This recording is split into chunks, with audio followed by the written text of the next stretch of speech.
नमस्कार, मी पद्मावती धनंजय कोरेकर। आज 14 April 2026 Bharat Ratna doctor Babasaheb Ambedkar, भारतीय घटनेचे शिल्पकार यांच्या जयंतीनिमित्त त्यांचं पुण्यस्मरण करून मी आज माझ्या एका वेगळ्याशा विषयाला सुरुवात करणार आहे। विषय असा आहे की मावळा परगाणा म्हणून जो प्रसिद्ध आहे, शिवछत्रपतींना मदत करणारे सर्व मावळे, मग ती देशमुख घराणी असतील किंवा मावळातली पाटील घराणी असतील, त्यापैकी एक शिवणे परगाण्यामध्ये दांगट घराण म्हणून जे आहे ते अतिशय दानशूर घराणं आहे। आपल्याला माहिती आहे, भारतीय घटनेमध्ये ज्या अनेक जणांचं योगदान लाभलेले आहे, ते अनमोल असे हिरे आहेत, लहानांपासून मोठ्यांपर्यंत। त्यापैकीच एक शिवछत्रपतींना मदत करणारं किंवा स्वराज्य स्थापनेत आपला खारीचा वाटा उचलणारं एक दांगट पाटील घराणं म्हणून शिवण्याचं प्रसिद्ध आहे। सर्व दांगट पाटील घराण्याच्या अनेक शाखा आहेत। वडगावला आहेत, वडगाव मावळला आहेत, वडगाव बुद्रुकला आहेत किंवा शिवण्यात आहेत, आजूबाजूच्या बऱ्याच गावांमध्ये आहेत।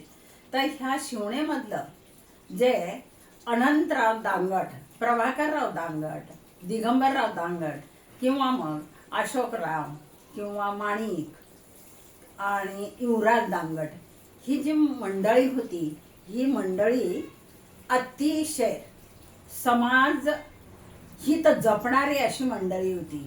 या घराण्याचं तर वैशिष्ट्य असं की परंपरेनं सरपंच पद मला वाटतं स्वातंत्र्यानंतर तर त्या घराण्याकडेच आलेलं असावं। आणि अशा जपलेल्या परंपरेमध्ये त्यांच्या सुनबाई म्हणजे दिगंबर दांगटांच्या पत्नी कुसुमताई दिगंबर दांगट ह्याही पुढे सरपंच झालेल्या होत्या। आणि आता त्यांचे पुतणे नातवंड तीही या पद्धतीनं म्हणजे आजोबा पणजोबानं जे दातृत्व दाखवलं, ते दातृत्व ह्यांच्यात उतरलेलं आहे। कोट्यावधीची संपत्ती असली आणि मन श्रीमंत नसलं तर त्या संपत्तीचा अर्थ किंवा उपभोग शून्य समजावा असं आपलं भारतीय तत्वज्ञान सांगतंय। परंतु ह्या घराण्याकडे दातृत्वाचा गुण खूप मोठा आहे। आजही त्या घराण्यातील अतुल दिगंबर दांगट, अतुल, विकास दांगट किंवा आणखीन जी मंडळी आहे महेंद्र दांगट, यासारखी ही जी दांगट परिवाराची मंडळी आहे ना, त्यांचं खूप मोठं सहकार्य परिसरामध्ये किंवा समाजामध्ये त्यांचं होत असतं। तर अशा प्रकारचे ह्या दांगट मंडळीच्या घराण्यातलं अमर युवराज दांगट हे एक व्यक्तिमत्व आहे। अर्थात हे आमचे सर्व विद्यार्थी आहेत, 2 पिढ्याचे विद्यार्थीने, त्यांचे वडील चुलते हे सरांच्या हाताखालचे। आणि त्यानंतरच्या काळात बाकी त्यांची जी मुलं होती, मुलं म्हणजे आज ती 50कडे झुकलेली, ते आमचे विद्यार्थी आहेत। त्यापैकी एकाबद्दल आज थोडंसं मी बोलणार आहे की अमर युवराज दांगट अतिशय शिवछत्रपतींचा इतिहास किंवा शहाजी राजांचा इतिहास तो जपण्याचं काम, शोधण्याचं काम, संशोधनाचं काम करत आहे। त्याच्याकडे पाहिलं ना फक्त तर शाळेमध्ये त्याची एकच मूर्ती मला तर कायमची आठवते। उंच पुरं व्यक्तिमत्व त्याचं। वर्गात असतानाही 10वीला खूप उंच असा तो आहे, वडिलांप्रमाणे, मामाप्रमाणे, आईप्रमाणे।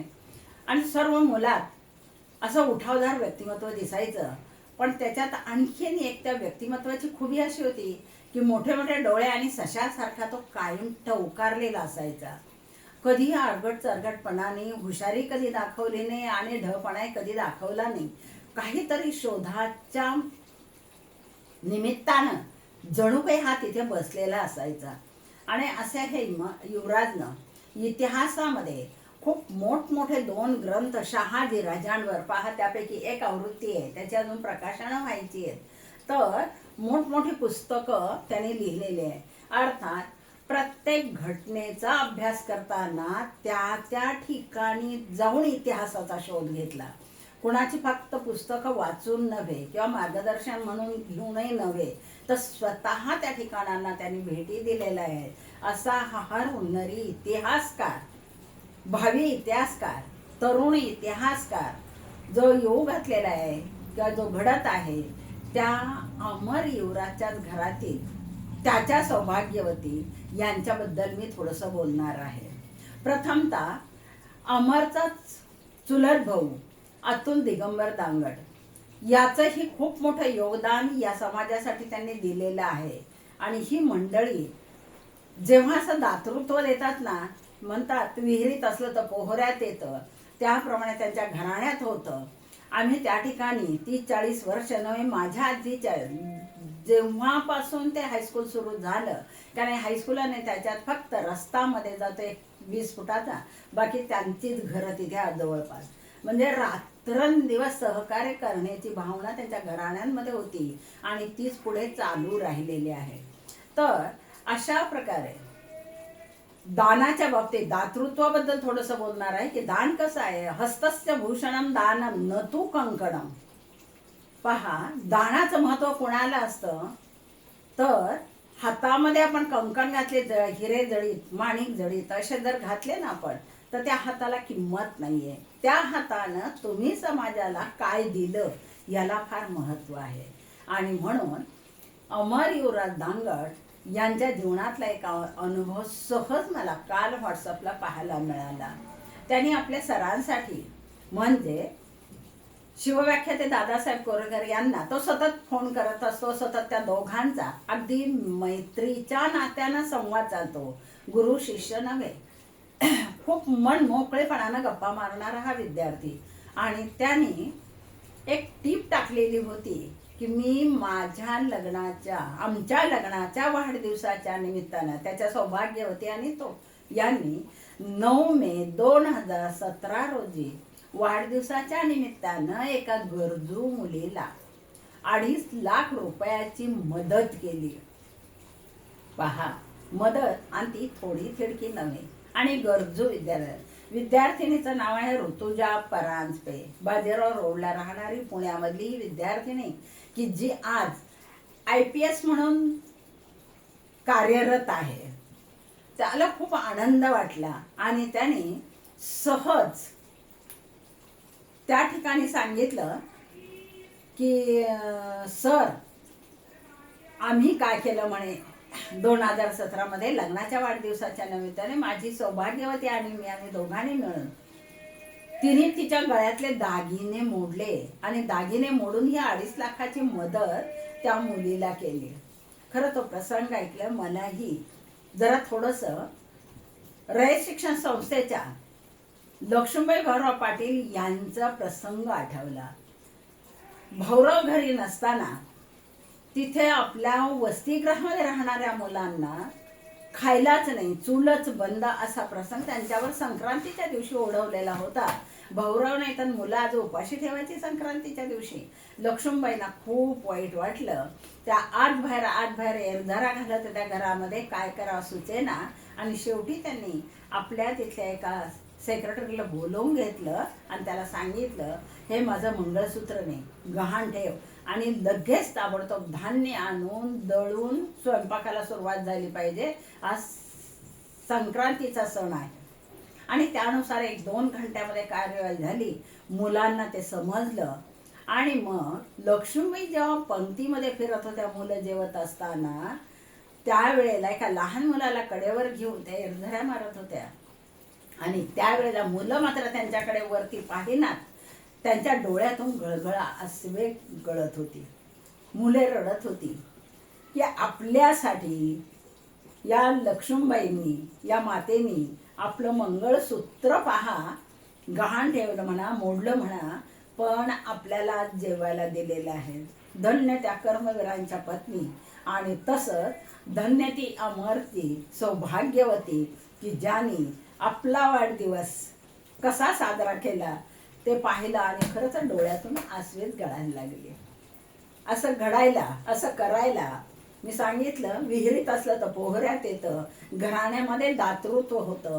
हे दातृत्व त्यांच्या घरातली नातवंड अनंतराव, प्रभाकरराव, दिगंबरराव, या युवराज पाटील ह्यांच्या सगळ्यांच्या जे हृदयात जपलं जातं ना, तेच त्यांनी जपलेलं आहे. आपल्याला माहिती, या संस्थेला मदत करणं हा खरा पिंडा असावा लागतो, कोणत्याही संस्था असू द्या. माझे सासरे कैलासवासी बाबुराव पाटील, मुक्काम पोस्ट नवरा, तालुका शिरूर, इथे त्यांनी तशाच प्रकारची मदत केली. मदत केल्यानंतर जेव्हा ज्या वेळेला बाबुराव घोलप साहेबांचा त्यांनी पुणे जिल्हा शिक्षण मंडळाची स्थापना केली, संस्था चालवली, त्यावेळेला एकाच नावानं ते दोघ जण कार्यरत होते. पण माझे सासऱ्यांचं कार्य आपल्या परिसरातल्या गावातल्या शाळेसाठी, आजही त्यांची मुलं जी वसतिगृहात राहतात ना, परवाच्या दिवशी एक प्रसंग घेतला. बाळासाहेब जाधव यांच्या सौभाग्यवतीचं निधन झालं. कालच दशक्रिया विधी झाला ना, आम्ही तिथे भेटायला गेलेलो होतो नावरेमध्ये.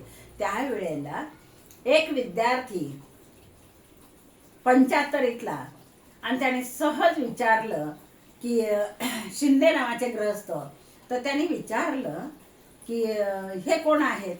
म्हणले हे बाबुराव पाटलाचे चिरंजीव. त्याला काहीही त्या माणसाला बोलता येईना. त्याने फक्त रडायला सुरुवात केली की हॉस्टेलमध्ये असताना भाऊंनी आमच्याकडे किती लक्ष दिलं, किती काळजी घेतली. म्हणजे समाजात अशी माणसं आहे म्हणून तर आपला समाज टिकून आहे. त्या समाजाला दानशूरांचीच गरज असते, तेव्हा समाज चालत असतो. आणि या ठिकाणी ही जी माणसं आहेत, दान करणारी माणसं जे आहेत, त्या दातृत्वाबद्दल बोलत असताना गुरुकुलची स्थापना हा जो अमर दांगट आहे, म्हणजे अगदी 20 वर्षापूर्वीचा काळ आहे. तेव्हा तर मी शाळेत होते, 19 वर्ष निवृत्तीला झाली आता आमच्या.